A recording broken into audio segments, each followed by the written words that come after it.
Boa noite, gente. Ai, ai.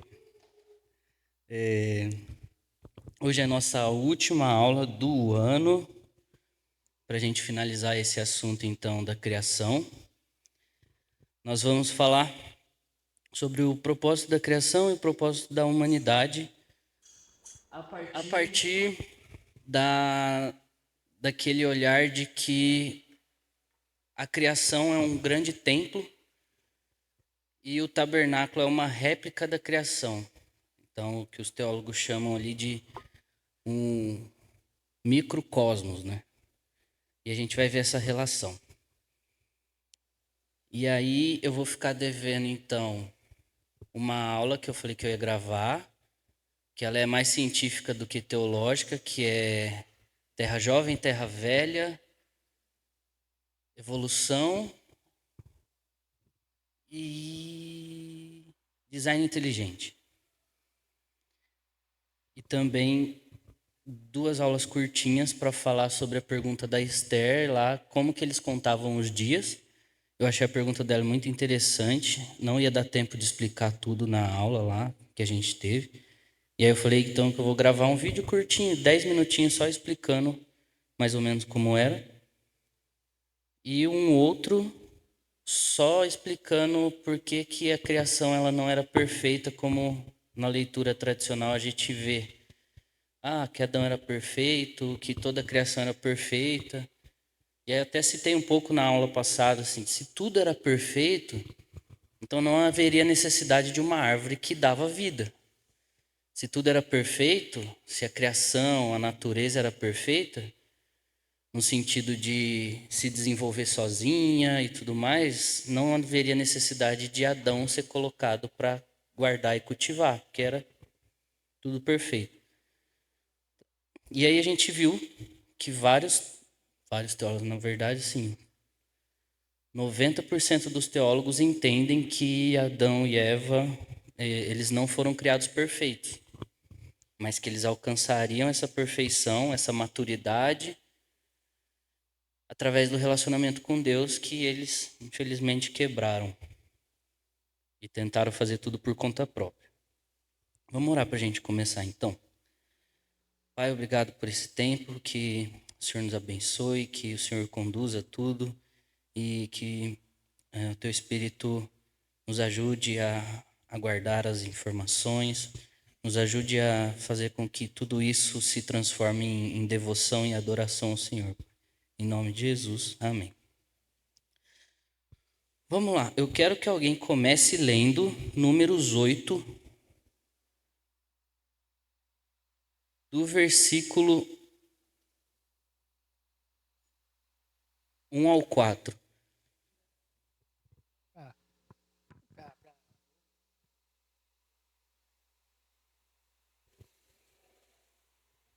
Números 8, de 1 a 4, mas eu vou falar outros versículos e aí você pode abrir. Que aí eu deixo no seu.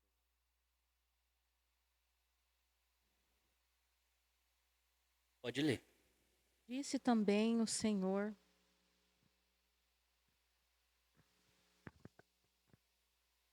disse também o Senhor a Moisés: Diga o seguinte a Arão: quando você preparar as 7 lâmpadas, estas deverão iluminar a área da frente do candelabro. Arão assim fez, dispôs as lâmpadas de modo que estivessem voltadas para a frente do candelabro, como o Senhor tinha ordenado a Moisés. O candelabro foi feito de ouro batido, do pedestal às flores, conforme o modelo que o Senhor tinha mostrado a Moisés. É o 8. O Senhor disse a Moisés: Separe os levitas do meio dos israelitas e purifique-os. A purificação deles será assim: você aspergirá purificação sobre eles, fará com que raspem o corpo todo e lavem as roupas para que se purifiquem. Depois, eles trarão um novilho com a oferta do cereal da melhor farinha amassada com o óleo, e você trará um segundo novilho como oferta pelo pecado.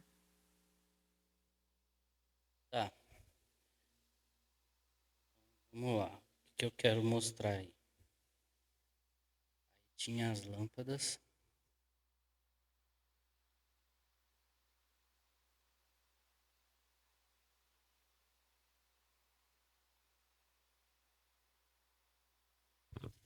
Bom, dentro do templo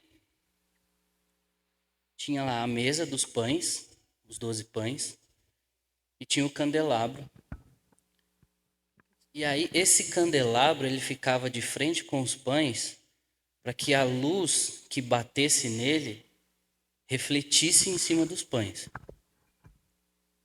O que os teólogos dizem sobre isso? Só para a gente ver essa relação, começar a ver essa relação do templo com a criação.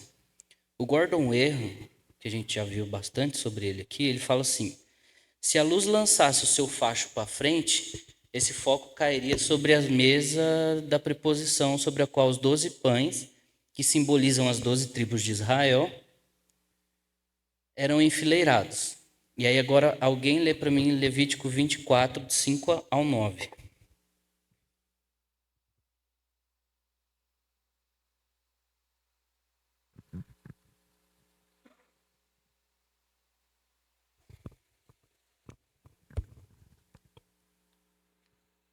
Quem achou?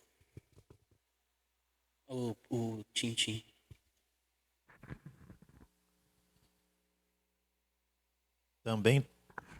Também tomarás da flor de farinha e dela cozerás 12 bolos. Cada bolo será de 2 dízimas. E os porás Acontece.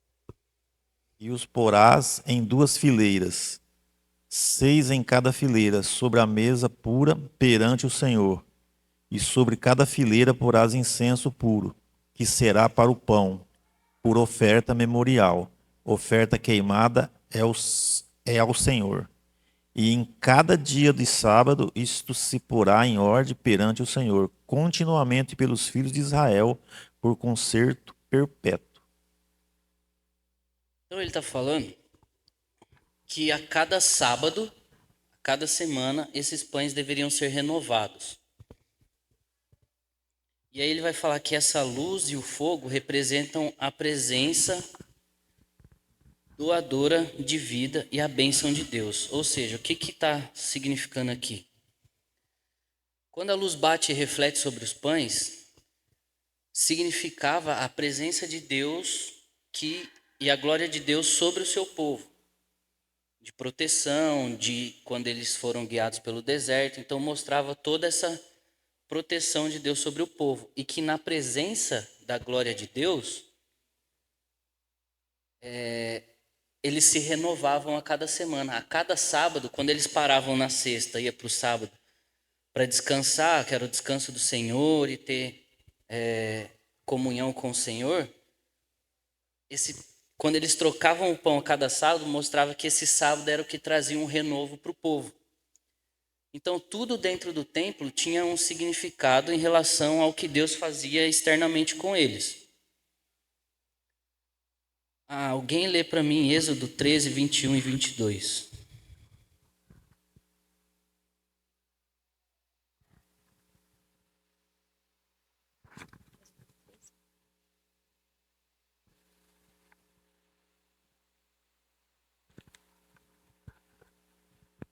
Treze, 21, 22. Isso.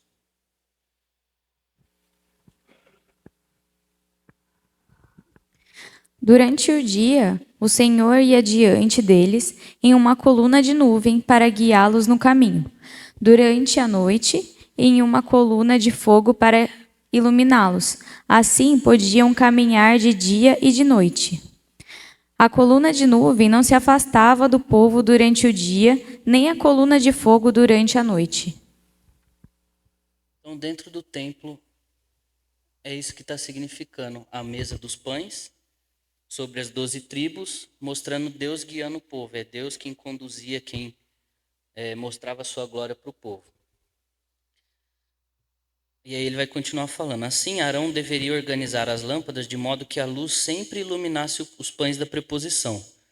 Visualmente, essa organização representa a intenção de Deus de que o seu povo deveria viver continuamente na sua presença e usufruir da bênção mediada pelos seus sacerdotes. Quando ele fala assim, que essa organização que o sacerdote deve fazer, de sempre deixar a luz de Deus refletindo sobre o povo, significava que o povo, na presença de Deus, iriam desfrutar das bênçãos e da glória dele, do poder e tudo mais. Só que ele fala um negócio interessante, que essa bênção no tabernáculo era mediada pelo sacerdote. Então, como nós vamos ver um pouco mais para frente, Adão ele era como se fosse um sacerdote no jardim. Então, um dos propósitos, um dos nossos papéis que nós vimos na aula passada sobre o que é ser humano, é que nós somos sacerdotes, nós devemos expressar Deus para a criação. Então aqui não era o sacerdote que entrava na frente da luz e ficava mediando, tampando. Não, aqui ele só posicionava e deixava que Deus fizesse todo o resto. Então ele vai falar, o papel do sacerdote é que não que ele tome a frente e ele seja o objeto de adoração, mas que ele faça com que tudo esteja diretamente ligado entre Deus e a criação. Então, o papel de Adão era que o olhar da criação permanecesse no Senhor e a glória de Deus não tivesse nenhum empecilho de chegar até ela. Era o papel do sacerdote, de administrar, permitir que a glória de Deus fosse conhecida por toda a criação. Então, a luz do candelabro representa a presença de Deus, doadora de vida e a sua glória, enquanto os 12 pães representam as 12 tribos de Israel, ou no Novo Testamento, ou quando era no Éden, a humanidade, o povo de Deus, a família de Deus.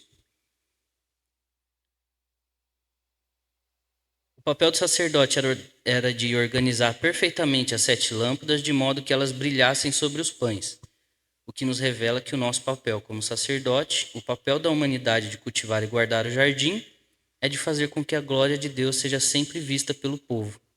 Nosso papel é de mediar, fazer com que a presença de Deus esteja sobre o povo e não usurpar o lugar dele. Então, esse aqui é só para a gente começar a ter uma ideia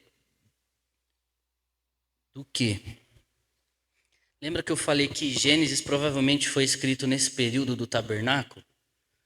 Então, é como se Moisés estivesse dizendo para o povo assim, olha, tudo que vocês fazem dentro do tabernáculo é para que vocês lembrem de como era no jardim. Para que vocês tenham uma ideia de como era antes da queda. Então, tudo que vocês fazem, todos os materiais, tudo que está aqui dentro, é como se fosse uma microcriação e vocês estivessem representando Adão. Então, o papel de vocês é fazer tudo conforme Deus pediu para que a glória dele habite nesse lugar, assim como era no jardim. A vida com Deus na casa de Deus. Esse é o objetivo principal da criação. Então, deixa eu ver como é que eu posso fazer isso. Vou pegar um planeta Terra aqui.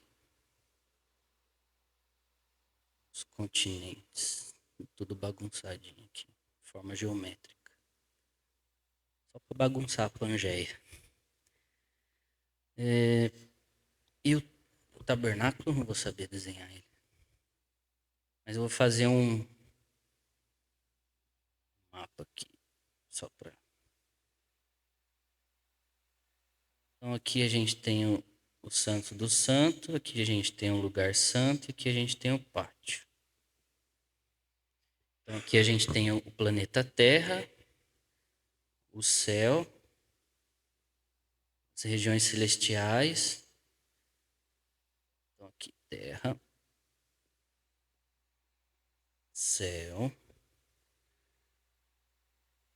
regiões celestiais que Paulo fala, que alguns vão falar que é o segundo céu, e o terceiro céu é a habitação de Deus atualmente, onde está a Nova Jerusalém. É só um exemplo de ilustração, tá? Mas assim, dentro do judaísmo, eles acreditam que existia mais de 1000 céus. Então Deus faz a criação, cria o universo para que se torne a casa dele, o lugar da habitação dele. E nessa habitação dele, que é a casa dele, ele cria o ser humano para habitar junto com ele e administrar, como se fosse o mordomo da casa de Deus. Aí a gente vai ter o tema da mordomia. Então tudo que vem decorrente da Bíblia, mordomia, sacerdócio, tudo isso tem a ver com o que era no início. Então Deus cria o universo para que o homem cuidasse, administrasse, mas não só a função de trabalhar, mas de desfrutar da presença de Deus e de tudo que isso implica.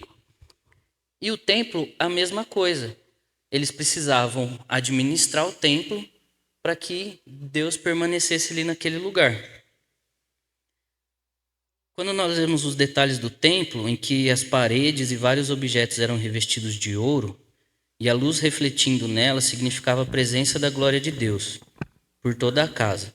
Da mesma forma que a presença de Deus na Nova Jerusalém fará o sol se tornar inútil, pois a glória de Deus é suficiente para iluminar toda a criação. No tabernáculo ainda não era assim, mas quando vem o templo, as telinhas eu vou fazer aqui, só para ilustrar o templo. As paredes do templo eram revestidas de ouro, os objetos revestidos de ouro, porque quando as luzes acendiam dentro do templo, elas batiam no ouro e aí ficava aquela iluminação gloriosa, que era para representar a glória de Deus que estava ali naquele lugar. E aí, quando a gente leu lá em Gênesis, que a gente viu que uma das possibilidades de quando ele fala assim, haja luz, é porque a presença dele, então, passa a entrar dentro da criação e a glória dele, então, traz aquela luz para toda a criação e depois ele coloca ela dentro de um dos luminares lá, o sol e tudo mais. É a mesma glória de quando vier a Nova Jerusalém, não será mais necessário sol, porque a glória de Deus ilumina toda a terra. Então, lá as paredes de ouro, quando acendiam as luzes, que refletia todo aquele brilho, era para mostrar a glória de Deus naquele lugar, mostrando que ali era a casa dele. O objetivo mais profundo da criação não é apenas habitar com Deus em sua casa, mas sermos participantes da abundância de vida em alegria e comunhão abundante. A gente vai ler agora o Salmo 23 todo.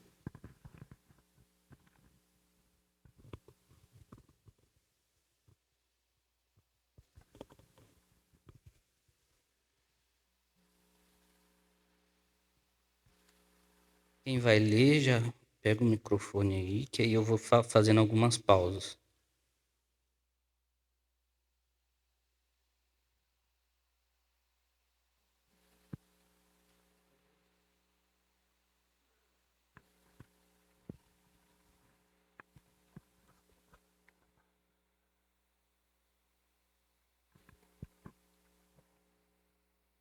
O Senhor é meu pastor, e nada terei falta. Em verdes pastagens me faz repousar, e me conduz às águas tranquilas. Restaura-me o vigor. Guia-me nas veredas da justiça, por amor do seu nome. Pode ler. Mesmo quando eu andar por um vale de trevas e morte, não temerei perigo algum, pois tu estás comigo. A tua vara e o teu cajado me protegem. Preparas um banquete para mim à vista dos meus inimigos. Tu me honras. ungindo a minha cabeça com óleo e fazendo transbordar o meu cálice. Sei que a bondade e a fidelidade me acompanharão todos os dias da minha vida, e voltarei à casa do Senhor enquanto eu viver. Algumas interpretações mais assim, não tão baseadas no contexto do Antigo Testamento, vai interpretar os Salmos da forma como a gente lê ele normal. Mas dentro da liturgia dos cultos de Israel, o Salmo 23 está se referindo que aqueles que passam a fazer parte da família de Deus, que fazem parte da aliança, eles recebem a hospitalidade de Deus na casa dele. Então, quando ele fala assim: preparas um banquete para mim à vista dos meus inimigos, tu me honras, ungindo a minha cabeça com óleo e fazendo transbordar o meu cálice, ele está se referindo à hospitalidade de Deus, de que Deus ele convida, ele traz essa pessoa para dentro da aliança, para dentro da família dele, para dentro da casa dele, e ele prepara a mesa do banquete, e aí vai falar da abundância, né? Quando o cálice transborda, ele unge a cabeça com óleo, é descrito como a abundância de vida que há dentro da casa de Deus, onde o salmista vai falar assim: o Senhor é o meu pastor e de nada tenho falta. Porque na sua presença, na sua casa, dentro da sua família, existe uma abundância de vida na qual eu não tenho falta de nada. Ele vai falar: meu cálice transborda, o Senhor unge a minha cabeça com óleo. Tudo isso tem a ver com hospitalidade, preparar uma mesa do banquete. Tudo isso tem a ver com a hospitalidade de Deus. Pode, pode.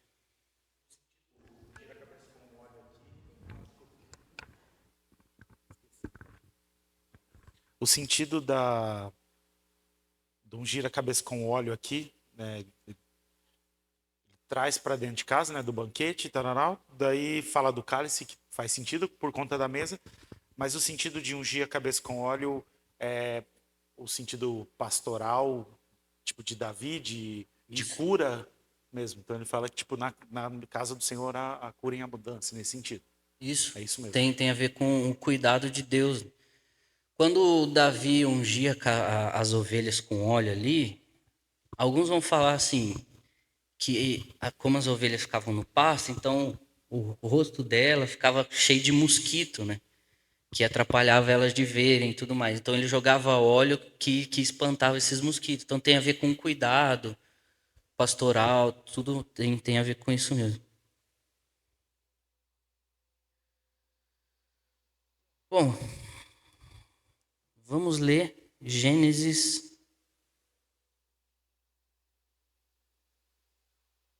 capítulo 2.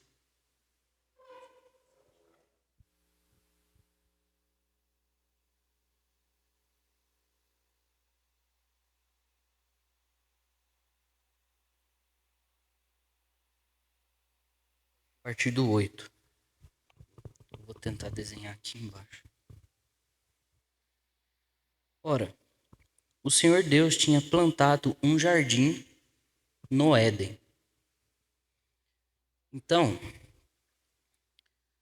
vamos lá. Vamos ler, que a geografia vai fazer mais sentido se eu explicar depois que a gente lê. Então, cadê? 8, 9. Então, o Senhor Deus fez nascer do solo... Não, peraí.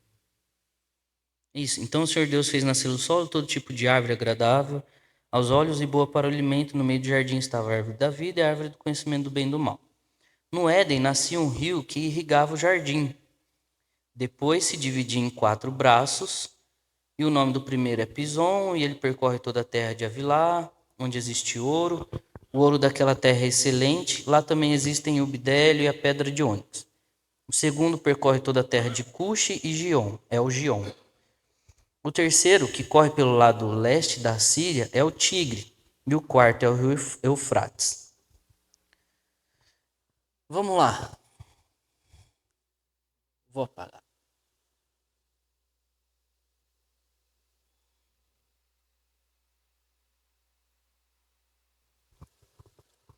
que vai falar aqui o 8? Ora, o Senhor Deus tinha plantado um jardim no Éden, para os lados do leste, e ali colocou o homem que formara. Então o Senhor Deus fez nascer todo tipo de árvore, beleza. No Éden nascia um rio que irrigava o jardim. Então o Éden não é o jardim. Vamos lá. Fazer uma casa.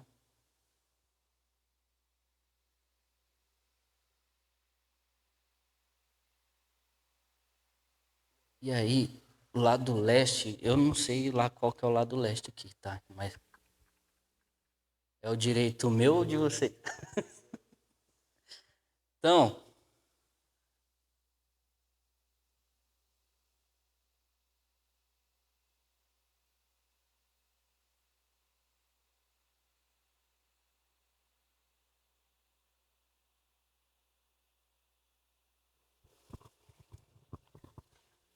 vamos ler de novo 8. Ora, o Senhor Deus tinha plantado um jardim no Éden. Então, Éden, na Bíblia, no decorrer do Antigo Testamento, vai falar que era um monte santo do Senhor.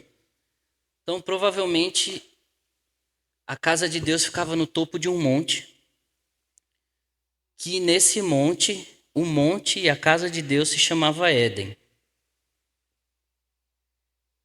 E vai falar que Deus plantou um jardim no Éden, no lado leste. E ele colocou o homem, então aqui ficava Adão, aqui ficava Eva, os animais. Beleza. Aí o 10 vai falar que no Éden nascia um rio que irrigava o jardim. Então do Éden fluía um rio que irrigava o jardim.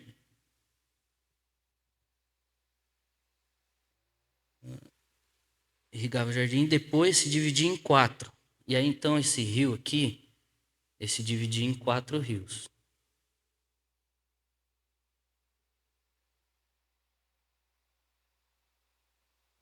E a gente viu na aula lá, na aula passada, que isso aqui pode ser realmente dessa forma, pode ser literal, aconteceu mesmo dessa forma, só que tinha um significado tudo isso que estava acontecendo, que é no monte do templo, lá no jardim, era onde a vida de Deus brotava.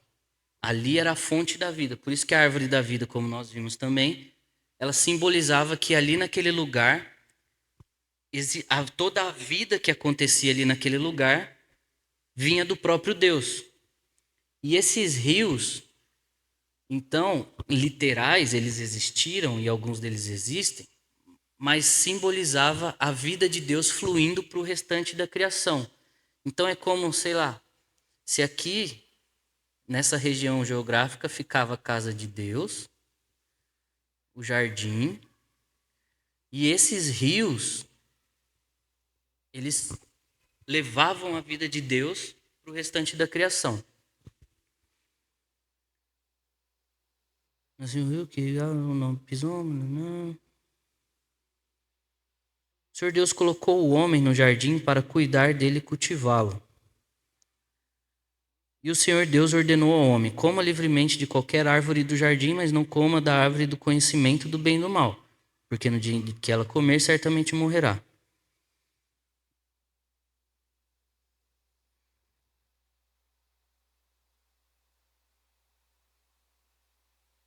Então, o objetivo da criação era que o ser humano desfrutasse da presença de Deus e de toda a vida que acontecia naquele lugar e de tudo que Deus tinha para proporcionar para eles. E essa função deles ali no jardim, cultivar e guardar, era de, como os únicos seres que eram imagem e semelhança de Deus, era como se eles fossem os representantes divinos naquele lugar. Então, vamos supor, a gente chega lá no jardim, se depara com Adão e Eva lá. Eles seriam, quando a gente olhasse para eles, a gente entendeu, opa, que eles são representantes do dono desse lugar. Eles são a imagem e semelhança do dono desse lugar. Só que não era só isso. Nesse convívio, nesse relacionamento deles com Deus, eles iriam aprender a cultivar e guardar o jardim. Porque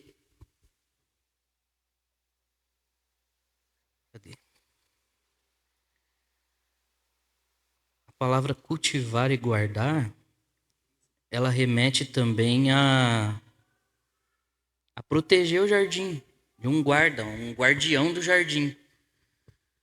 E aí a gente vai entrar na questão de que eu falei na aula passada, que o C.S. Lewis, ele falando sobre a criação, ele vai falar, a criação é boa, mas ela é selvagem.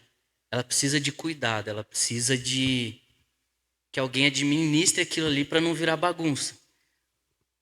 E aí quando nós chegamos lá no capítulo 3, que aparece a serpente, não é que apareceu uma cobra mesmo ali falante. Mas o que ele vai falar? Das criações de Deus, a serpente era o animal mais astuto. Então ele já está dando uma característica do que era a serpente. A serpente é um animal astuto por natureza, por criação. Só que ele está falando, esse ser que chega diante de Adão e Eva é um ser semelhante à serpente, é alguém astuto, é alguém perigoso, precisa tomar cuidado. Então eles tinham essa função de serem guardiões também. Além de cultivar, eles tinham essa função de serem guardiões.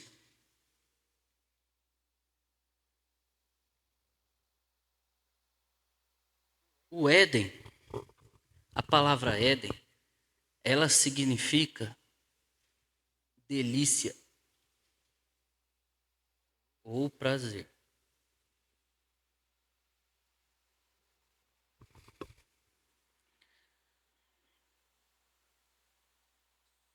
Então, esse lugar de prazer de Deus é aonde ele tinha esse contato com a sua própria criação. O prazer dele era estar com a criação, junto com a humanidade, desfrutando de tudo que ele havia criado. Acho que ele dá um nome de Éden, que é o lugar do meu prazer. O prazer de Deus é de se relacionar com a sua criação. Alguém, deixa eu ver aqui.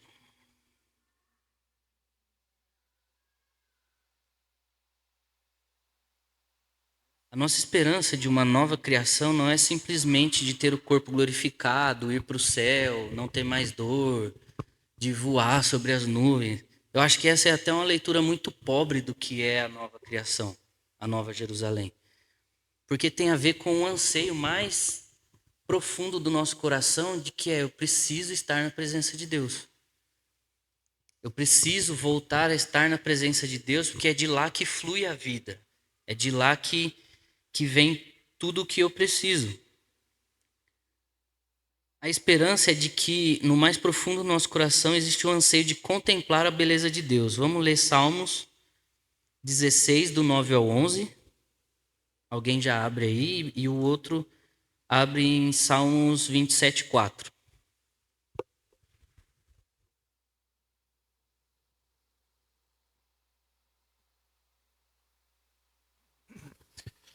Por isso, o meu coração se alegra e no íntimo exulto. O meu corpo também repousará seguro, porque tu não me abandonarás no Sheol, nem permitirás que o teu santo sofra decomposição. Tu me farás conhecer o caminho da vida. A alegria plena na tua presença, eternos prazeres à tua direita. Deixa eu abrir lá também. Quero destacar algumas coisas. Salmo.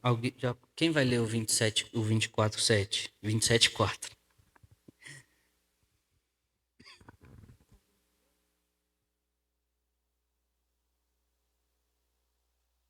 Uma coisa pedi ao Senhor, e é o que procuro, que eu possa viver na casa do Senhor todos os dias da minha vida, para contemplar a bondade do Senhor e buscar sua orientação no seu templo. Então, deixa eu pegar um pedaço aqui do que o Denis leu. Ele vai falar assim: por isso o meu coração se alegra e no íntimo eu exulto. mesmo o meu corpo repousará tranquilo, porque tu não me abandonarás no sepulcro. Então, o que ele está falando? Olha, a gente caiu. E aí a história de Israel é sempre voltando a isso aqui. Deus vem, levanta o povo, leva o povo para uma terra que tem abundância de leite e mel,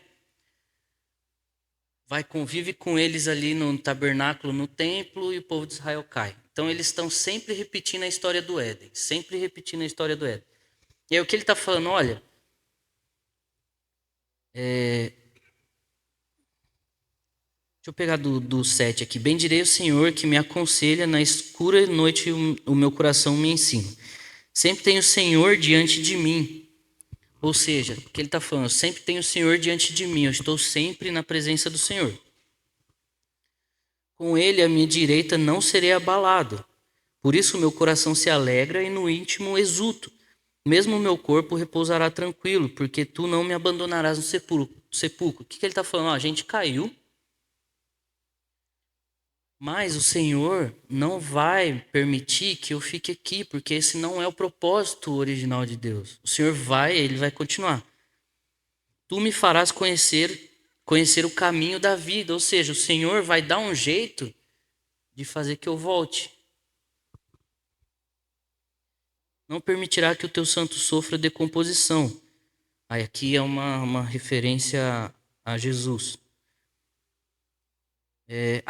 Há alegria plena na tua presença, eterno prazer à tua direita. O que ele está falando?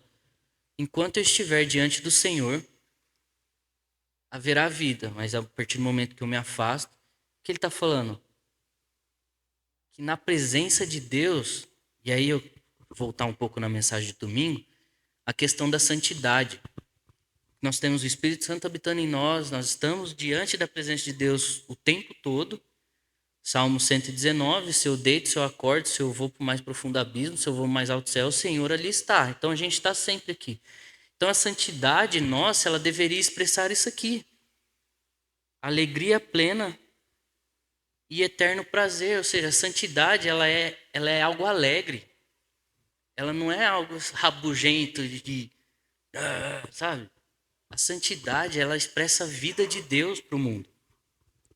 Então ele está falando isso, olha, na tua presença, e aí ele vai se referir ao templo lá também, que era o que ele tinha na época, o Senhor vai me fazer conhecer o caminho da vida, a alegria plena na tua presença e eterno prazer à tua direita.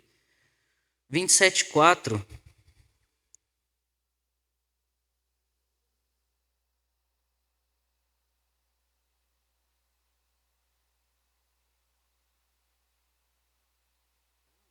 Vamos ler do 1 aqui. O Senhor é a minha luz e a minha salvação. De quem terei temor? Então tudo remete ao Éden. Estou na presença do Senhor, não preciso ter medo. Ele é a minha luz, Ele é o que traz a vida e a minha salvação. Quando os homens maus avancem contra mim para me destruir, eles, meus inimigos e meus adversários, é que tropeçarão e cairão. Ainda que um exército se acampe contra mim, meu coração não temerá. Ainda que se declare guerra contra mim, mesmo assim estarei confiante. Então ele está falando, na presença de Deus, eu não tenho que me preocupar com nada. Na presença de Deus eu estou seguro. Aqui é onde ninguém vai mexer comigo. E ele vai falar, uma coisa eu peço, uma coisa eu pedi e procuro. Que eu possa viver na casa do Senhor todos os dias da minha vida. O que ele está falando? Ele está se referindo ao templo, mas principalmente à presença de Deus. Habitar na casa de Deus não é simplesmente estar lá dentro. Que ele está falando, eu quero desfrutar da sua presença todos os dias da minha vida. Para contemplar a bondade do Senhor e buscar sua orientação no seu templo. Lembra que no jardim eles desfrutavam da glória, da bondade, da misericórdia do Senhor. E também, que ele vai falar, buscar orientação no seu templo. Porque Deus iria ensinar como eles deveriam administrar a criação a partir de um relacionamento. Então, tudo que Davi está falando aqui tem a ver com a vida no Éden. Ele está falando, o meu anseio é esse, de estar na presença do Senhor e contemplar a sua bondade, contemplar a sua beleza.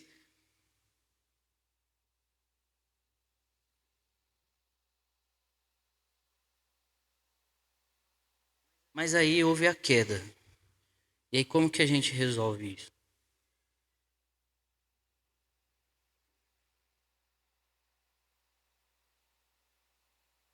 Então, quando nós somos alcançados por Cristo, nós recebemos o Espírito Santo, e aí vem tudo aquilo, aproximado das alianças, promessas do Messias, esperança e tudo mais. A gente é herdeiro de tudo isso, né? Então é Deus quem está nos guiando e isso vai dar certo. Não tem como dar errado. Porque Ele prometeu que ele vai fazer a coisa dar certo de novo. Isso não depende de nós. Ele vai fazer dar certo, independente se a gente está vendo tudo ruim ao nosso redor, tá tudo ruim, ele vai fazer dar certo, mas é do jeito dele. E esse retorno, eu não gosto de falar retorno, eu gosto de falar essa ida para Nova Jerusalém, porque eu acho que o Éden foi algo, um início, começo. A Nova Jerusalém ela vai ser muito mais do que simplesmente o Jardim do Éden. Porque aqui Adão e Eva não eram perfeitos, eles foram enganados e tudo mais. E a gente vai ler o relato lá de Apocalipse, do corpo glorificado, não haverá mais choro, dor, ranger de dentes.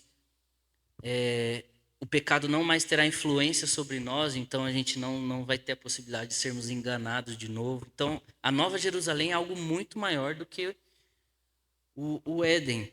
Apesar de ser o Éden, mas é algo assim, completo, é a obra completa e perfeita já.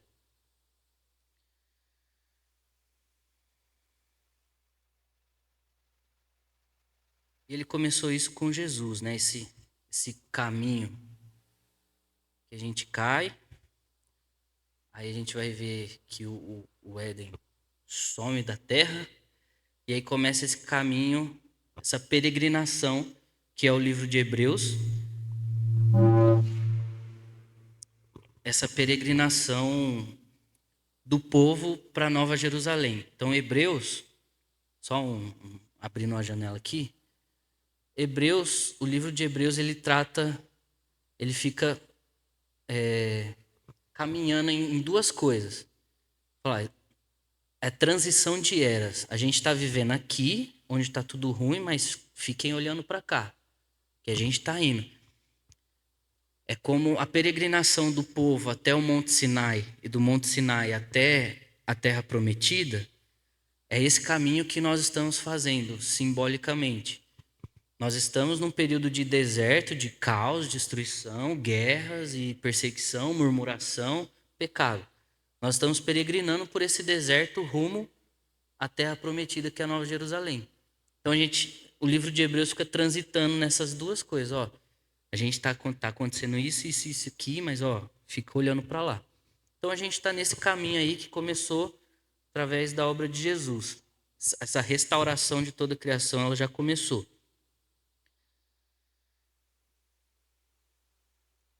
Então, resumindo, o propósito da criação é ser a casa de Deus.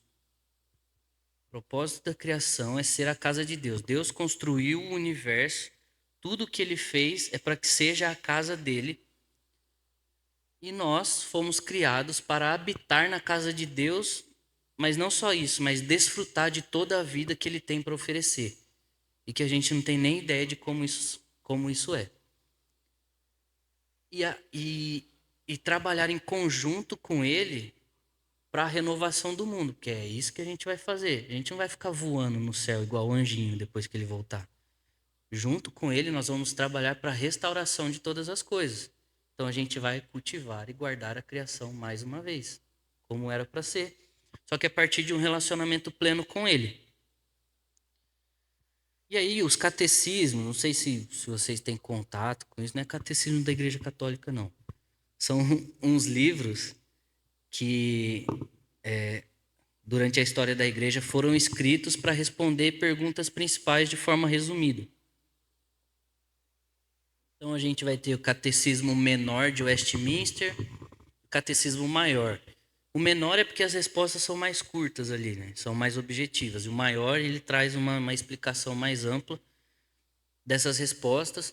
Aí vai ter Catecismo de Heidelberg, vai ter Catecismo... Esqueci o outro nome. Mas a gente vai ter vários catecismos. E aí eles meio que captam isso de uma forma bem interessante. No catecismo de Heidelberg, vai estar lá a pergunta: qual é o propósito da humanidade? Aí vai estar a resposta assim: é conhecer e amar a Deus de maneira verdadeira e viver com Ele em alegria eterna. Tudo para o seu louvor e glória. Então a gente foca muito nesse viver para a glória de Deus. Como se assim, tudo que eu tenho que fazer é para a glória de Deus, para a glória de Deus, eu tenho que glorificar o nome dele e tá certo. Só que assim, não é só isso. E aí o catecismo responde isso, viver com ele em alegria eterna. Então, ou seja, o propósito de glorificar a Deus com a nossa vida não é só simplesmente isso, mas é de viver diante da presença dele durante toda a nossa vida. Senão a gente vai virar aquele servo que não entendeu que ele faz parte da família de Deus. Sabe quando a gente só trabalha para Deus e não desfruta dele como um pai? Eu preciso viver para a glória de Deus, então eu tenho que fazer isso aqui, porque se eu não fizer isso aqui direito, ele vai ficar bravo comigo. A gente começa a ter uma imagem de Deus como um Deus carrancudo, que se eu fizer algo de errado, ele vai me arrebentar. Ele está falando, o propósito da humanidade é conhecer e amar a Deus de maneira verdadeira e viver com ele em alegria eterna, tudo para o seu louvor e glória. Então essa questão do viver com ele, a gente precisa prestar mais atenção nisso. Porque Deus é a fonte de vida, é a fonte da sabedoria, é a fonte de tudo que nós precisamos para viver. E aí o catecismo de Westminster vai responder a pergunta: qual é o principal propósito da humanidade? É glorificar a Deus e desfrutar dele para sempre. Então não é só viver para a glória de Deus, mas é desfrutar do que ele tem para nós. Eu não estou falando de coach, nada dessas coisas, prosperidade não. Estou falando de desfrutar da presença dele, que ele é a fonte da vida, ele é a fonte da sabedoria, ele é a fonte da nossa cura, ele é a fonte da bondade. Então a gente vai experimentar essa abundância de vida que ele tem para nos oferecer. Glorificar a Deus, habitar com Deus, contemplar Deus, desfrutar dele eternamente, parece ser a história da Bíblia. Foi para isso que Deus enviou Jesus e derramou o seu Espírito, para que tudo isso se tornasse possível mais uma vez e de forma definitiva. Deus está nos levando para casa, para Nova Jerusalém, para habitar com Ele e com todos os seus filhos. E aí eu quero que alguém leia Salmo 84, de 1 a 4.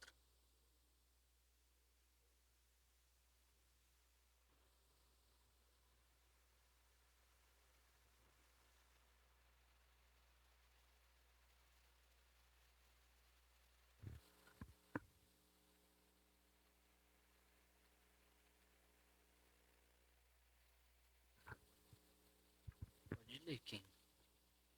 Como é agradável o lugar da tua habitação, Senhor dos exércitos. A minha alma nela e até desfalece pelos átrios do Senhor. O meu coração e o meu corpo cantam de alegria ao Deus vivo. Até o pardal achou um lar e a andorinha um ninho para si, para abrigar os seus filhotes, um lugar perto do teu altar, ó Senhor dos exércitos, meu Rei e meu Deus. Como são felizes os que habitam em tua casa, louvam-te sem cessar. Aí mais uma vez, como é agradável, eu apaguei, o lugar da tua habitação, ou seja, ele está se referindo à terra, né? Mas ele está falando o templo como uma maquete da criação. Como é agradável o lugar da tua habitação, Senhor dos Exércitos. A minha alma anela e até desfalece pelos atos do Senhor. Então ele está falando de elementos do templo. Mas o que ele está querendo dizer é que assim, dentro da tua casa, a minha alma anseia pela sua presença, como é agradável esse lugar, como é agradável a sua casa. O meu coração e o meu corpo canta de alegria ao Deus vivo. Até o pardal achou um lar e a andorinha um ninho para si, para abrigar os seus filhotes, um lugar perto do teu altar. Ó Senhor dos exércitos, meu rei e meu Deus, como são felizes os que habitam na tua casa. Então, o propósito da humanidade, mais uma vez, é de habitar na casa com Deus, junto com Deus e desfrutar de tudo que Ele tem para nos dar. É muito mais do que viver para simplesmente viver para a glória de Deus. O propósito da humanidade é viver para a glória de Deus e vai chegar uma hora que acabou. Sim, vivi para a glória de Deus e acabou. Não, o propósito é de habitar, voltar a habitar com Deus na sua casa e desfrutar, contemplar sua beleza, contemplar sua bondade, desfrutar de toda a vida que Ele tem para nos dar. Então, resumindo, e tudo isso aí eu vou até escrever, o propósito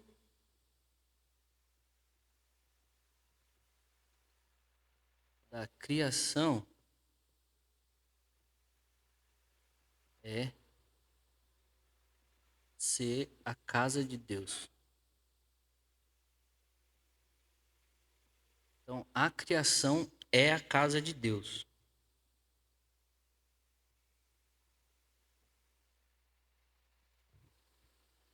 E o propósito do ser humano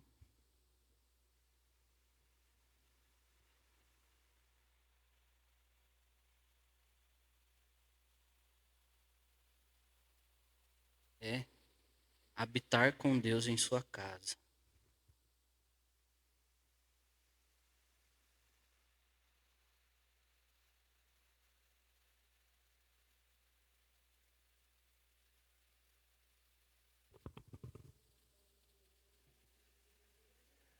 Toda a criação. Isso, tudo. Tudo.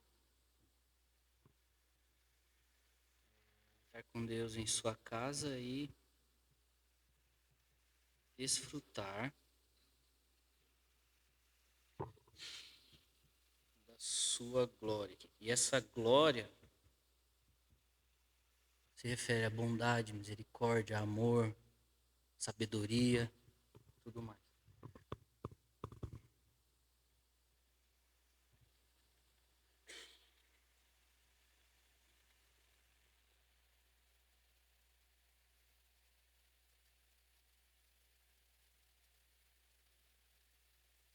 Gente, Deus, Ele é o mais interessado em fazer isso acontecer. A gente pode dizer, não sei, viu? Acho que não vai dar certo esse negócio de igreja. Acho que não vai dar certo. Olha a situação, o cenário da igreja. Olha o mundo como tá. Deus, ele é o mais interessado em fazer com que tudo volte para Ele. Se Ele não tivesse tão interessado assim, Ele não teria nem enviado Jesus. Então Ele envia o único filho dele para fazer com que isso aqui seja possível de novo. E Ele vai fazer dar certo. Você acreditando ou não, não é porque a sua falta de fé não significa que não vai acontecer. Se não acredita que não vai, aí é uma questão sua, mas Ele vai fazer independente de você crer ou não. Ele vai fazer isso aqui dar certo. E esse é o anseio do nosso coração, que a gente às vezes não consegue identificar porque a gente está procurando suprir essa falta da presença e da casa de Deus com outras coisas. Sabe quando bate aquela angústia que a gente deveria correr para Jesus, correr para Deus, a gente se afunda num pote de sorvete? Que a gente acha que esse anseio de comer e ao comer um pote de sorvete, o anseio profundo da nossa alma será suprido. No outro dia a gente já está desesperado de novo. É por isso que o salmista fala, e isso é maravilhoso, assim, o meu prazer está em habitar na sua casa, contemplar sua bondade. Aqui é o meu porto seguro, aqui é onde eu vou aprender o que eu devo fazer, é aqui onde a vida acontece. Bom, vamos então dar um pulinho, mudar um pouco de assunto, depois a gente vai voltar nele. Agora a gente vai ver os paralelos entre cosmos e tabernáculo.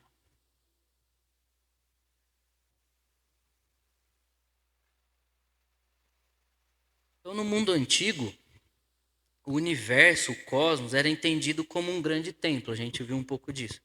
E o templo como um microcosmo. Alguém já fica aberto lá. Em Êxodo 3:3. E outra pessoa abre em Êxodo 35:31.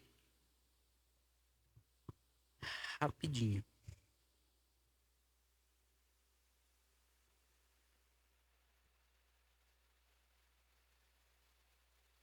A gente vai ver esse paralelo entre a criação e o tabernáculo. Pode ler. Que impressionante, pensou. Por que a sarça não se queima? Vou ver isso de perto.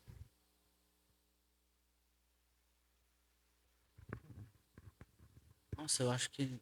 Qual que é o 35? Por que eu marquei isso aí? 35, 31. Lê o 35:31.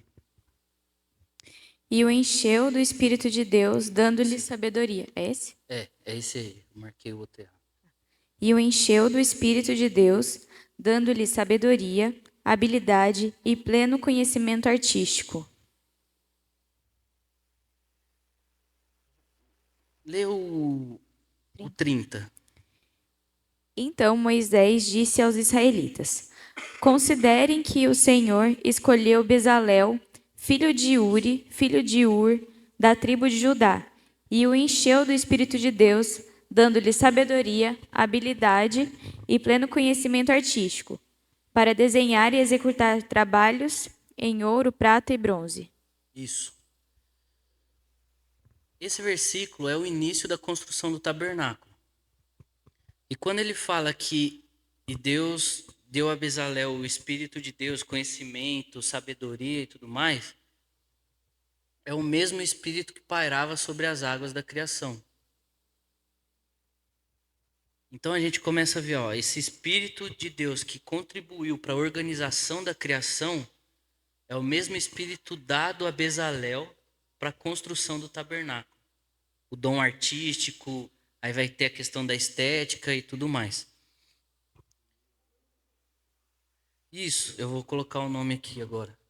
Então esse Espírito, ele é isso aqui. Horrível.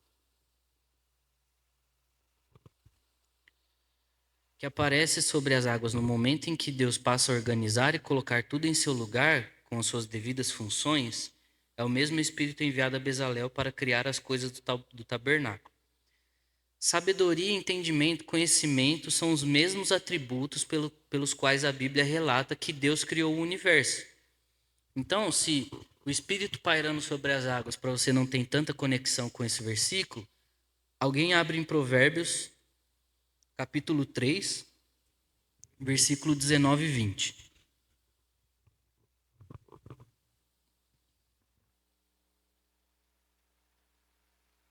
O texto é Provérbios 3, 19 e 20. Quem achou pode ler. Se você abriu, pode ler de novo. Pela sua sabedoria, o Senhor lançou o alicerce da terra. Pelo seu entendimento, fixou no lugar os céus. Pelo seu conhecimento, as fontes profundas se fenderam e as nuvens gotejaram o orvalho. Então, pelo conhecimento, pela sabedoria, está falando que Deus lançou os fundamentos da terra.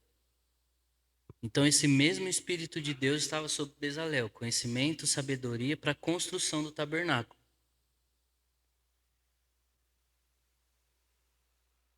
E tudo isso tem a ver, eu não tenho aqui, mas em Isaías vai falar sobre os 7 Espíritos de Deus: conhecimento, temor, sabedoria e tudo mais. Então, o mesmo Espírito,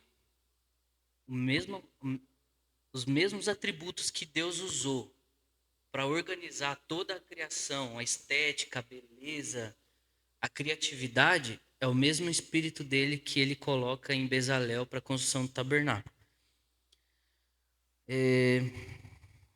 Alguém abre agora em Salmo 104. Outra pessoa abre Jó 9:8. Vamos lá. Tintim, Salmo 104. Seu Luiz, Jó 9:8. Betão, Isaías 40:22. A Josi, Jó 26:11. O João, Gênesis 7:11. E você?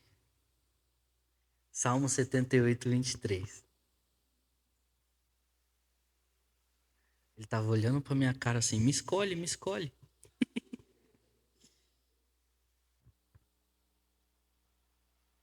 Primeiro, então, Salmo 104. A partir do... Isso, pode ser. Bendiz, ó minha alma, ao Senhor. Senhor Deus meu, tu és magnificentíssimo. Estás vestido de glória e de majestade. Ele cobre-se de luz como de uma veste, estende os céus como uma cortina. Põe nas águas os vigamentos das suas câmaras, faz das nuvens o seu carro e anda sobre as asas do vento. Faz dos ventos seus mensageiros, dos seus ministros um fogo abrasador. Lançou os fundamentos da terra para que não vacile em tempo algum. Tu o cobriste com o abismo, com uma veste, as águas estavam sobre os montes. A tua repreensão fugiram, a voz do teu trovão se apressaram. Subiram os montes, desceram os vales, até o lugar que para elas fundaste. Limite lhe traçaste, que não ultrapassarão, para que não torne mais a cobrir a terra.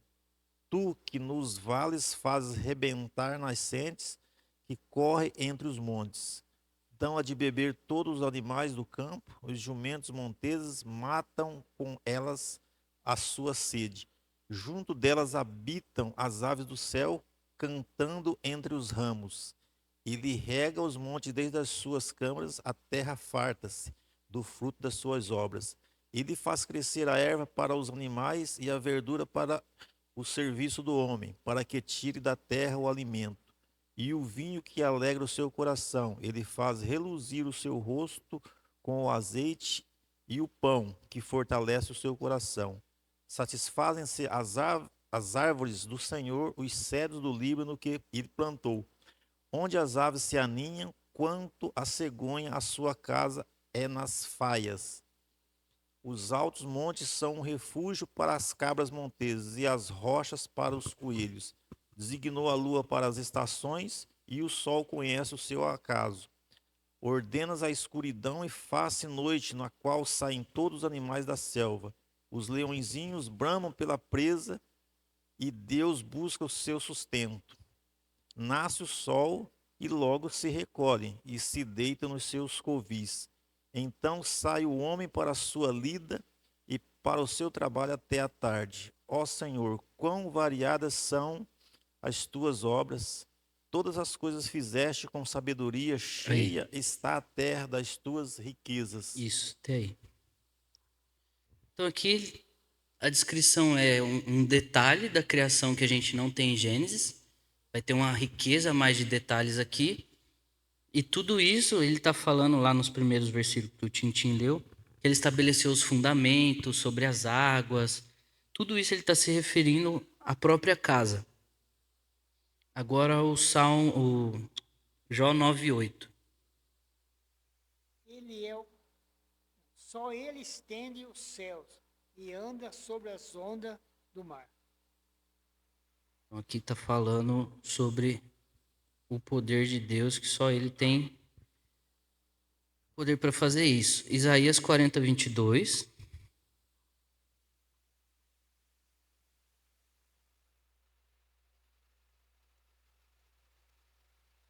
Ele se assenta no seu trono, acima da cúpula da terra, cujos habitantes são pequenos como gafanhotos. Ele estende os céus como um forro e os arma como uma tenda para neles habitar. Ele está se referindo mais uma vez a uma casa. A criação como uma casa. Jó 26, 11. As colunas do céu estremecem e ficam perplexas diante da sua repreensão. As colunas do céu.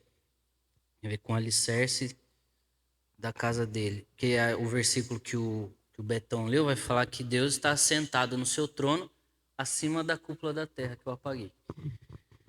E ele vai falar que na repreensão de Deus até os fundamentos tremem. O próximo, Gênesis 7:11. No dia em que Noé completou 600 anos, 1 mês e 17 dias, nesse mesmo dia todas as fontes das grandes profundezas jorraram, e as comportas do céu se abriram. Então, o Jó vai ter um relato paralelo, né, que Jó vai falar que as janelas do céu se abriram. Que tem as janelas do céu, mas ele vai falar de blocos de gelo. Então, está se referindo toda a uma arquitetura de uma casa. Próximo é o Salmo 78, 23. Contudo, ele deu ordens às nuvens e abriu portas aos céus. Portas dos céus. Então, alguns teólogos, eles veem a criação como um sobrado de 3 andares. Vamos lá. Terra. Aqui a terra. Aqui as águas. Aqui o céu. Então, eles vão falar que a estrutura do mundo é como se fosse uma casa de 3 andares. O céu, a terra e o mar, cada uma delas é um andar da casa de Deus. Então, a gente vai ter as águas seria o primeiro andar, a terra o segundo e o céu o terceiro andar dessa casa.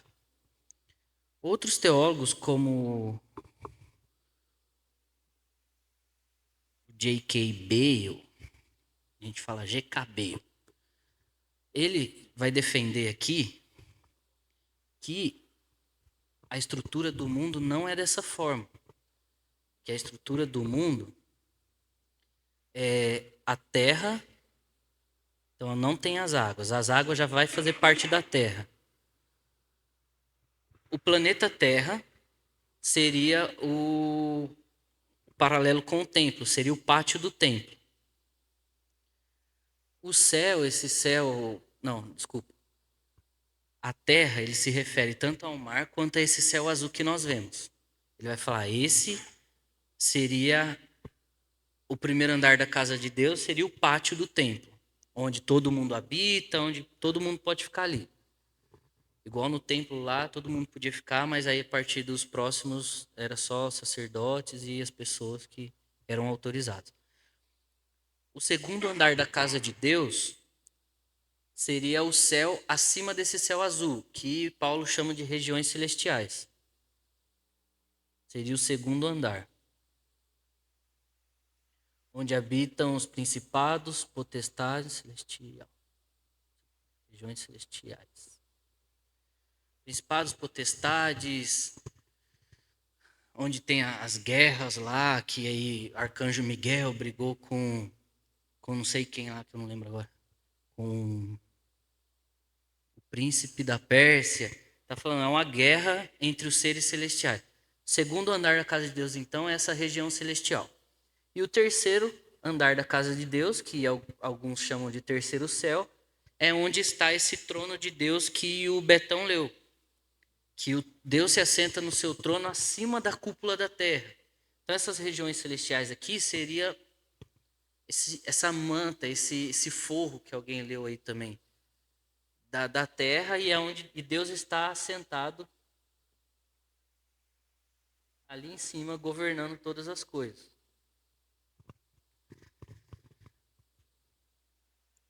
E aí eles vão fazer alguns paralelos ali com a criação e o tabernáculo. As lâmpadas do tabernáculo têm relação com o sol e a lua, que são como as lâmpadas sagradas do universo. Alguns teólogos sugerem que a melhor tradução para luminares lá em Gênesis 1 seria lâmpadas ou luminárias.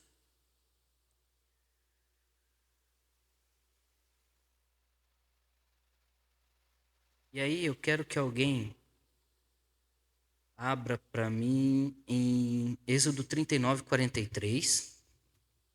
A gente vai ter que ir bem rapidinho para dar tempo.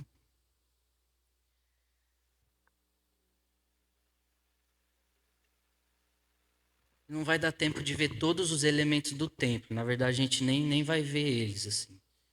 Mas um estudo aprofundado depois, a gente pode ver melhor. Mas o que eu mostrei é que no início do tabernáculo tem um paralelo com o início da criação, onde Deus, com sua sabedoria e conhecimento, derrama esse mesmo Espírito sobre Bezalel para a construção. E agora a gente vai ver o fim da construção do tabernáculo e qual é o paralelo com a criação. Quem abriu em Êxodo 39:43, o Tintim já está me olhando ali, pronto para ler. Outra pessoa já abre em Gênesis 1:31. Deixa eu só falar os versículos, que aí todo mundo já fica preparado. Então agora, abre lá para mim. Êxodo 39:32. Wesley, Gênesis 2:1. O Celso, Êxodo 40:33. A Bruna, Gênesis 2:2. O Denis, Êxodo 39:43. A minha Bruna. Hã? Repetiu?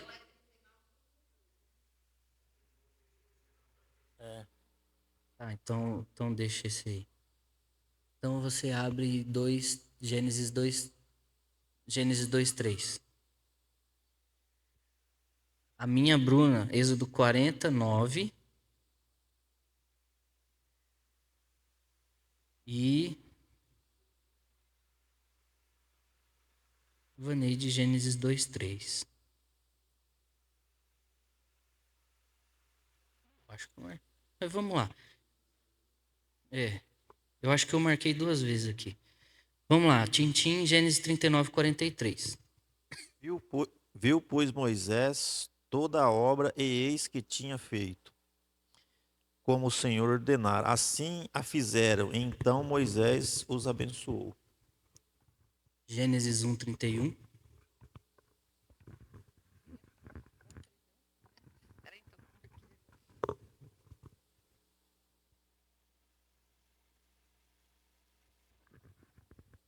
E Deus viu tudo o que havia feito, e tudo havia ficado muito bom. Passaram-se a tarde e a manhã, esse foi o 6º dia. Então lá no início a gente tem o Espírito de Deus na criação.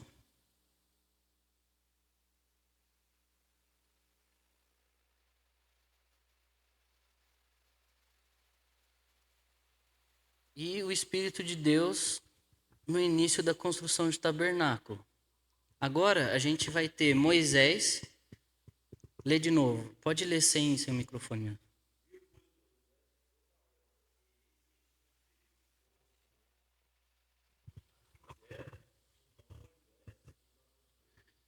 Então, no término da construção do tabernáculo, ele fala assim: e viu Moisés tudo quanto havia feito da forma como o Senhor ordenou e abençoou. Alguém agora, aí, lê de novo.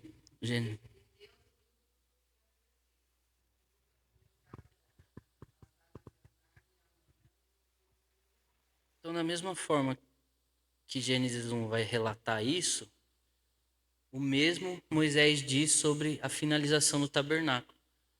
Então a gente percebe que a intenção do autor de Gênesis é mostrar para o povo esse paralelo entre, olha, esse tabernáculo não é à toa.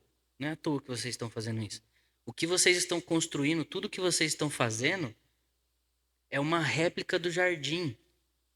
É onde Deus vai habitar e vai caminhar junto conosco. O próximo, Êxodo 39, 32. É o Wesley, né? Peraí.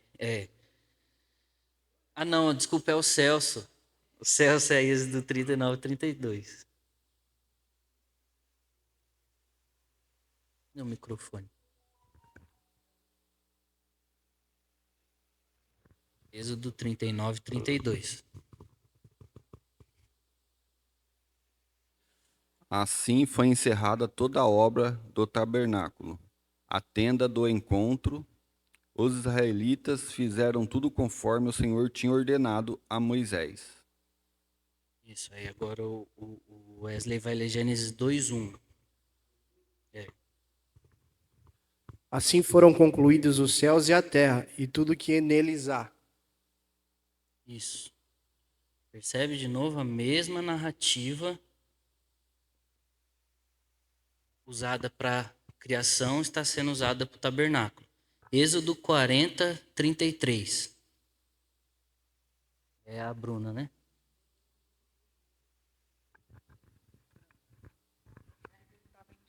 Nem eu sei mais o que eu tô falando. Êxodo 40, 33. Finalmente Moisés armou o pátio ao redor do tabernáculo e do altar, e colocou a cortina à entrada do pátio. Assim, Moisés terminou o trabalho. Agora o Denis é Gênesis 2:2, né? Pode ler. Você tinha falado 2:3. 2:2. Ah, tá. No sétimo dia, Deus já havia concluído o trabalho que realizara. Assim, nesse dia, descansou de todo o seu trabalho. Então aí Moisés terminou o trabalho e aqui Deus também terminou o trabalho.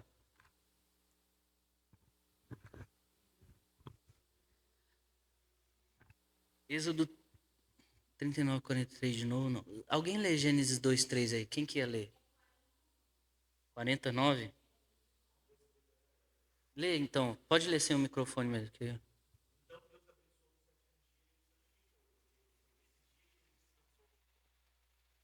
Isso. Então esse abençoou que Moisés, que Deus abençoou tudo que ele fez, é o mesmo versículo. É isso aí mesmo. É Gênesis 39, 43 de novo. Que vai falar, no primeiro a gente viu que ficou bom. A gente leu 39, 43, e Moisés viu tudo quanto tinha feito, ficou bom e fez conforme o Senhor ordenou. Agora, no final do versículo, ele vai falar que abençoou, e Moisés os abençoou. É o mesmo que está sendo dito em Gênesis 2:3, que Deus abençoou toda a criação. Então a gente volta aqui para o primeiro, para falar que tanto Moisés quanto Deus abençoa ali quando eles terminam de fazer tudo. Êxodo 49. Unja com óleo da unção o tabernáculo e tudo o que nele há. Consagre-o e com ele tudo o que lhe pertence, e ele será sagrado. Depois unja o altar dos holocaustos e todos os seus utensílios. Consagre o altar e ele será santíssimo. Unja também a bacia com a sua base e consagre-a. Consagração, derramar o óleo, que será sagrado, tem tudo a ver. Aí lê quem vai ler? Gênesis 2:3 de novo. Que a gente vai para um outro aspecto do versículo.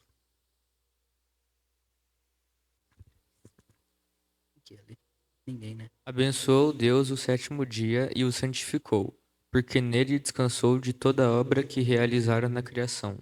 Então lá no tabernáculo, Deus fala para derramar o óleo para santificar e consagrar aquele lugar como sagrado. Na criação, Deus abençoa e santifica o sábado. Ou seja, eles terminaram, Então eles abençoam, eles santificam, eles consagram aquele lugar para o Senhor e descansam, porque a presença de Deus, assim que eles terminam a construção do tabernáculo, vamos lá rapidinho. A gente foi em 49. Aí vai falar do 12, tragarão. Eles vão fazer todo esse processo de ungir, né? E lá no versículo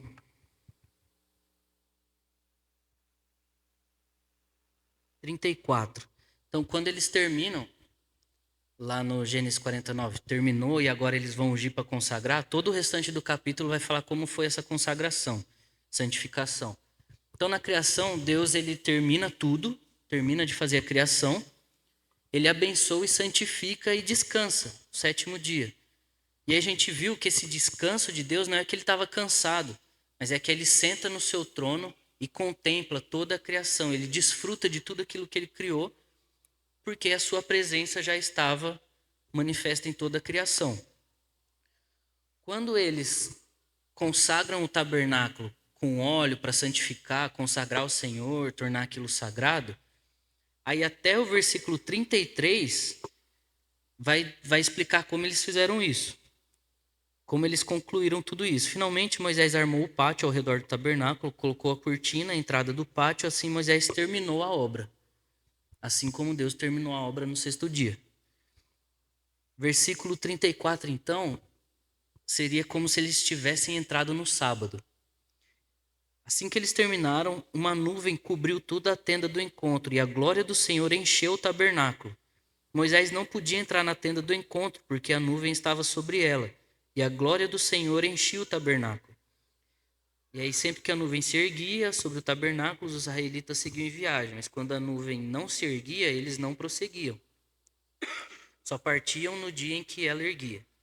De dia a nuvem do Senhor ficava sobre o tabernáculo e de noite havia fogo na nuvem, à vista de todos a nação de Israel e todas as suas viagens. Então quando eles terminaram o tabernáculo ali, não tinha mais o que eles fazerem a não ser contemplar aquela glória que desceu sobre o tabernáculo. De desfrutar da presença de Deus naquele momento. Então, tanto o tabernáculo quanto a criação são as mesmas narrativas, porque, de novo, a criação é uma grande casa de Deus, é um grande templo do Senhor. Só que por causa da queda, o ser humano, a criação já não podia mais habitar ali com Deus, então ele decide habitar num tabernáculo, que é um microcosmos.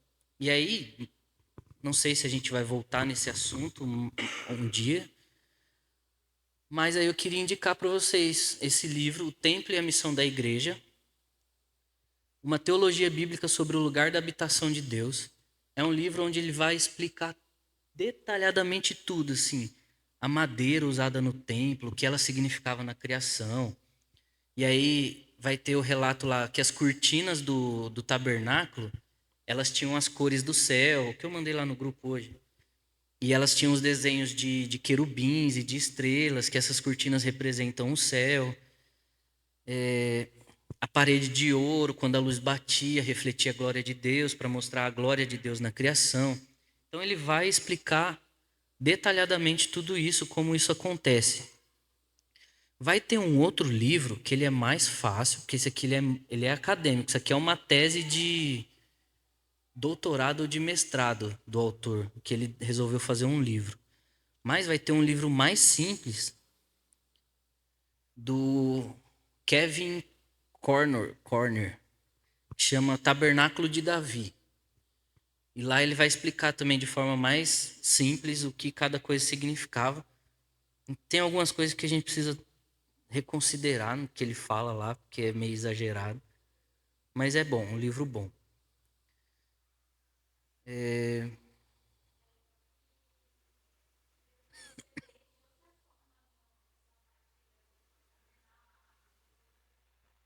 Isso, como eu falei, quando a gente foi começar a matéria, a minha intenção com essa matéria de Gênesis é que a próxima leitura, a leitura do próximo ano da Bíblia, seja diferente. Que vocês leiam a Bíblia e consigam compreender tudo o que está acontecendo ali e tudo mais. A leitura da Bíblia fica totalmente diferente depois disso. Isso é muito legal que a Bruna falou.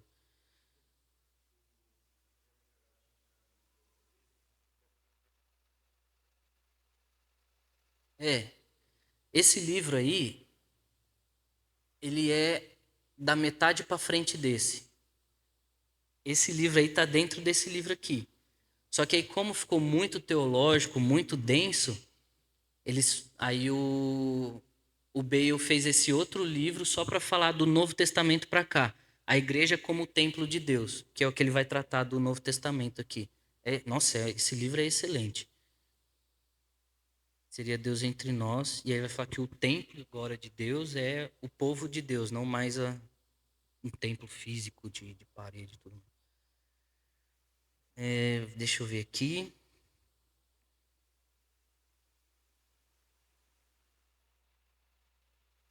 Eu tenho 5 minutos. Eu quero abrir algumas janelinhas aqui. Lembra que lá em Gênesis 1, eu falei que os dias ali, eles não são cronológicos, né? Eu acredito que eles não são cronológicos, mas pode ser. Cada um aí vai. Mas que eu fiz assim, que o primeiro, o segundo e o terceiro dia não são literais, mas são símbolos para representar a criação do espaço.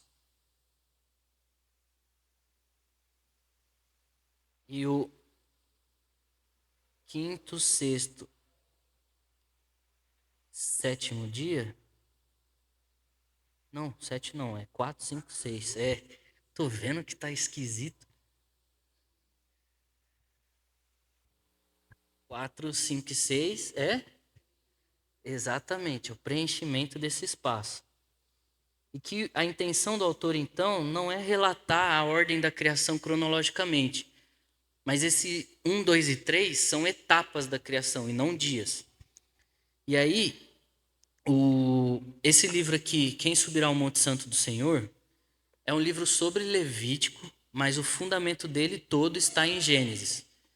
Então, o que eu falei sobre o propósito da criação e o propósito da humanidade é o que o Michael Morales define, que o propósito da criação é ser a casa de Deus e o propósito da humanidade é habitar com Deus na casa de Deus e desfrutar dessa vida que ele tem. E ele vai falar o seguinte, ele vai defender essa ideia. Então, quando a gente lê lá, primeiro dia, haja luz. Segundo dia é a separação, é a criação do céu e da água, a organização ali. E o terceiro dia é a criação da terra e da vegetação. Então ele está falando, esses 3 primeiros dias é a etapa de criar o céu, a água, a terra e a luz. Criou o espaço. Então tem a terra, o céu. O quarto, quinto e o sexto dia, se a gente continuar a leitura lá do 1, não vai dar tempo da gente fazer. O quarto dia, então, tem esse paralelo. Se aqui ele criou a luz no primeiro dia, ele preenche no quarto dia essa luz com os luminares. No segundo dia, ele cria o céu e a água. No quinto dia, ele preenche o céu e a água com as aves e os peixes, que é o que está escrito lá. No terceiro dia, ele cria o espaço, que é a terra. Ele cria a terra ali, o espaço, né? Terra. No sexto dia, ele cria as plantas, as árvores e o ser humano. Então, ele preenche a terra com animais, árvores e ser humano. Então, a visão dele de Gênesis é essa. Primeiro, segundo, terceiro dia não são literais, não são dias de 24 horas. Mas é a etapa da criação em que ele cria o espaço para preencher aquele espaço com o quarto, quinto e sexto dia, que são os seres vivos. Essa era uma janelinha que eu queria abrir. Agora, voltando um pouco sobre a presença de Deus, habitar com Deus na casa de Deus como o anseio do nosso coração tá representado na cena lá de Caim e Abel. Vamos ler Gênesis 4. Não vamos ler tudo.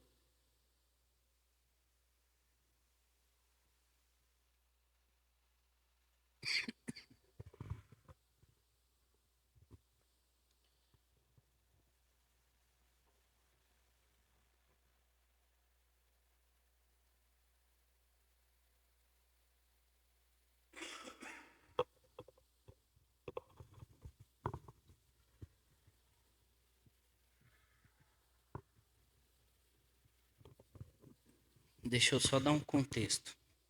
Gênesis 3, então. Vamos lá. Fazer um jardim aqui. Árvore. Fazer a cobrinha aqui.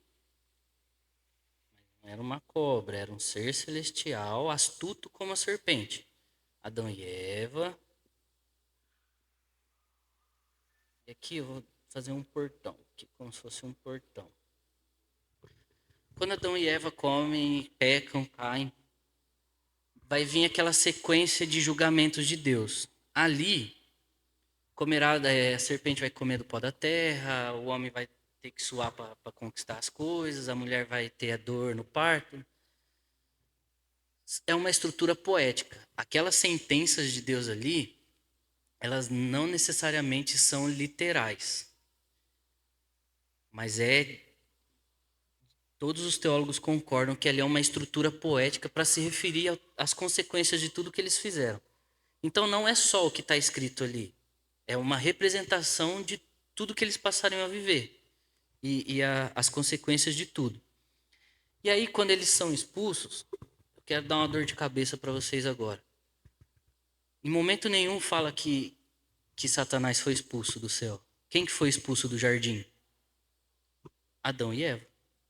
Então essa história de que Satanás foi expulso do céu, foi jogado na terra, a Bíblia não fala isso em momento algum. Tanto que em Jó, ele está lá na presença de Deus para falar, lá, Jó, seu servo e tudo mais. Então, Adão e Eva são expulsos. E aí a narrativa vai falar que provavelmente eles foram morar, fazer a casinha de Deus aqui.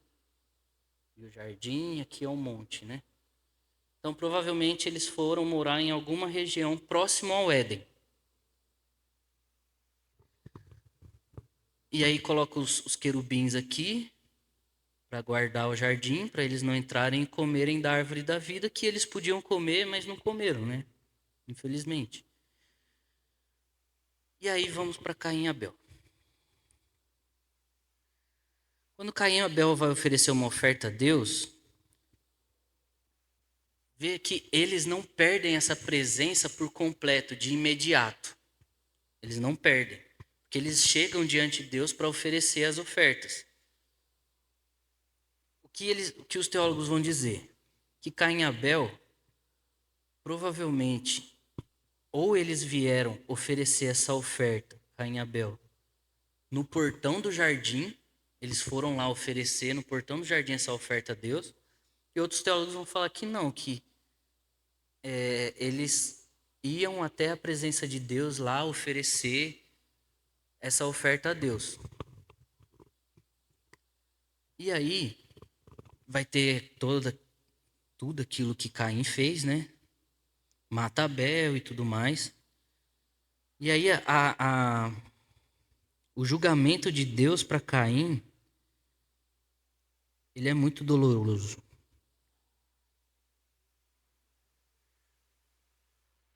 Vamos lá ler o Gênesis 4, versículo 10 em diante. Disse o Senhor, o que foi que você fez? Escute, da terra o sangue do seu irmão está clamando. Agora você é amaldiçoado pela terra que abriu a boca para receber da sua mão o sangue do seu irmão.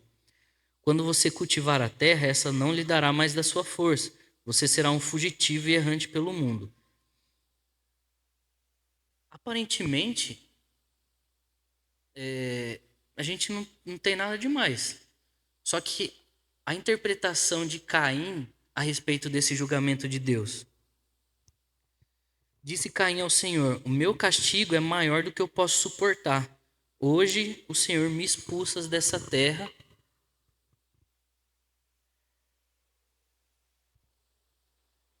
E terei que me esconder da tua face. Serei um fugitivo errante pelo mundo. Qualquer um que me encontrar me matará. Então, hoje, Caim também foi expulso desse lugar. Porque a gente vai ler na continuação que ele foi habitar a oeste do Éden. Então ele, sei lá onde é o oeste aqui, ele desceu aqui a montanha e foi habitar para o lado de lá, então, para minha esquerda, a oeste do Éden. Isso. Na época ali de Moisés, era a terra de Nod, mas na época aqui em Gênesis não... Ele só está se referindo, ó, onde é a terra de Nod hoje, é onde Caim foi habitar quando ele foi expulso. Meu castigo é maior do que eu posso suportar. Hoje o Senhor me expulsa dessa terra. Então ele está falando, olha, a minha dor, esse castigo, ele é maior do que eu posso suportar. Imagina a dor de Caim. O Senhor está me expulsando dessa terra e eu terei que me esconder da sua face. Ou seja, o Senhor está me expulsando da sua presença. Isso para mim é insuportável. Então, como a presença de Deus na vida do ser humano ali era a coisa mais importante que eles tinham. Então Caim afastou-se da presença do Senhor e foi viver na terra de Nod, a leste do Éden. Só para a gente ver então como que a separação da presença de Deus para eles, hoje para nós, não sei, a gente precisa, sei lá, o Espírito Santo precisa fazer alguma coisa na nossa vida para a gente sentir essa mesma dor de que, nossa, eu não estou na presença de Deus. Isso precisa doer em nós, da mesma forma que doeu para Caim, que mesmo pecando, a presença de Deus era a coisa mais importante da vida dele.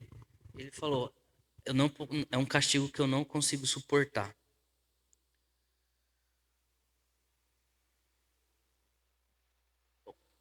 Enfim, então vamos concluir a aula e a matéria. Então, de forma resumida, já falei, né? O propósito da criação é ser a casa de Deus. O propósito do homem é habitar com Deus na casa de Deus, desfrutar da sua presença e fazer com que a presença de Deus seja conhecida por toda a criação. A função do sacerdócio. O sacerdócio no templo era de fazer com que a glória de Deus brilhasse sobre o povo. Eles intermediavam, mas eles não eram os protagonistas. E a função de Adão no jardim era de cultivar e guardar o jardim, fazer com que Deus fosse conhecido pela criação, fazer com que aquela vida que fluía do centro do jardim, eles levassem essa vida para todo o restante da criação. Então, essa é a aula de hoje. De forma resumida. Depois a gente pode se aprofundar mais em relação a só ver o que é o propósito do homem, sim, uma matéria só para isso, para a gente ver mais coisas. É só uma forma resumida da gente ver. Então, a gente estudou Gênesis 1 e 2. Nós vimos então que Gênesis 1 tem várias formas de ser lido. Literal, simbólico, ou que seja um evento real, que contém símbolos e metáforas e teologia. Nós vimos o capítulo 2. O John Walton, ele acredita que o 2 capítulo 2 é um detalhe do sexto dia. Outros teólogos vão falar que não. O capítulo 2 é o capítulo 1 é como se fosse um trailer, tudo ali resumidinho. O capítulo 2 fosse, então, o evento de fato, mas não com todos os detalhes. Se a gente for ver todas as passagens sobre a criação, nossa, a gente ia montar um mapa mental aqui da criação que ia ficar muito bom, que a gente leu lá o Salmo, Jó, falando mais detalhes da criação. E aí a gente viu o conflito, que Gênesis 1 vai falar que o homem foi formado depois dos animais. Capítulo 2, o homem é formado antes dos animais. Então, Aí vai falar, então Gênesis se contradiz, a Bíblia tem erros e tudo mais. Não, é porque você só vai pensar dessa forma se você ler tudo como cronológico e literal. Mas o que nós vimos é que provavelmente os dias da criação ali, eles não são cronológicos. Dia 1, dia 2, mas que são etapas da criação e que a ordem ali, naquele primeiro momento, ela não é importante. O importante é que o que aquilo está falando sobre Deus, o que aquilo revela sobre Deus. E aí no capítulo 2, então, o correto, eu acho que a interpretação mais correta é que Adão ele realmente foi criado antes dos animais, e aí Deus cria os animais e dá essa função para Adão de dar nome aos animais ali. Nós vimos também que o versículo 1 de Gênesis 1, ele provavelmente não é um versículo, mas seria o subtítulo do livro. O versículo 1 de Gênesis, então, provavelmente é o subtítulo do livro, e não um versículo em si. Nós vimos também a criação do homem, aí nós vimos na aula passada que os dois, homem e mulher, foram criados iguais, e aos dois foram dadas a ordem de cultivar, guardar o jardim. Os dois foram abençoados para realizar essa tarefa. Não é um papel do homem, não é a mulher estar sob a missão do homem. Não. Os dois são criados imagem e semelhança de Deus. Os dois são abençoados. Os dois recebem a comissão de cuidar da criação. E os dois juntos ali, então, fariam esse papel de forma mais eficaz. Ajudadora idônea ou uma auxiliar que lhe corresponda não são as melhores traduções, porque na nossa mentalidade moderna, auxiliar é alguém que está subordinado a alguém que está acima. Mas o ajudador ali, que a gente viu que a palavra é essa aqui, é ajudador no sentido de que é alguém capaz de realizar a mesma coisa. E não alguém que está ali, que é inferior, e o outro está muito atarefado e vai ali dar uma forcinha ali. Não, os dois têm a capacidade de fazer a mesma coisa.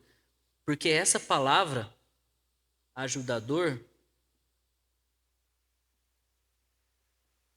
é a mesma palavra que o Antigo Testamento usa para falar de Deus como ajudador de Israel, como aquele que ajuda Israel.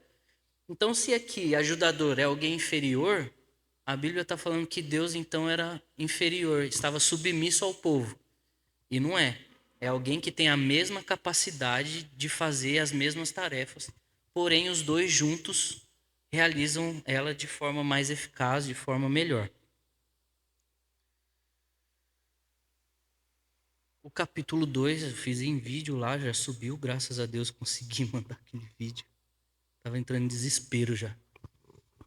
O capítulo 2, nós vimos o significado da árvore, o significado dos rios ali do jardim e tudo mais. E a aula de hoje, de forma resumida, o propósito do homem e da criação. E terminamos. Agradeço todo mundo pela paciência. Peço perdão por passar dos horários na maioria das vezes. Mas eu quero agradecer a persistência de vocês de do ano todo a gente caminhar junto aí, estudando a Bíblia. Nós tivemos 18 aulas durante o ano. E agora comprei os brinquedinhos lá para fazer vídeo. A gente vai ter muito mais aulas. E aí, então, ano que vem a gente vê o que faz. Mas eu queria agradecer do fundo do coração a presença de vocês, a persistência, a paciência de vocês. Espero que vocês tenham sido edificados. Qualquer pergunta, qualquer dúvida, qualquer questionamento, pode falar comigo, me manda mensagem, briga comigo. E é isso, a gente está aqui para crescer juntos, edificar um ao outro, crescer em conhecimento, para que tudo isso se torne em adoração a Deus. Que a gente se torne uma igreja madura, saudável e que revele a presença de Deus e a glória de Deus para o mundo. Amém? Pai, obrigado por esse tempo, obrigado por esse privilégio que nós tivemos esse ano de estudar a Tua Palavra, Senhor. Obrigado por essa oportunidade, obrigado por tudo que o Senhor fez por nós até aqui. Peço que o Senhor continue realizando essa obra dentro de cada um, de absorver informações, conhecimento, que o Senhor cuide do coração e da mente de cada um, Pai. Eu sou muito grato pelo Senhor, por essas riquezas que o Senhor deixou na Tua Palavra para nós, e que o Senhor seja glorificado em tudo, Pai. Em nome de Jesus, amém.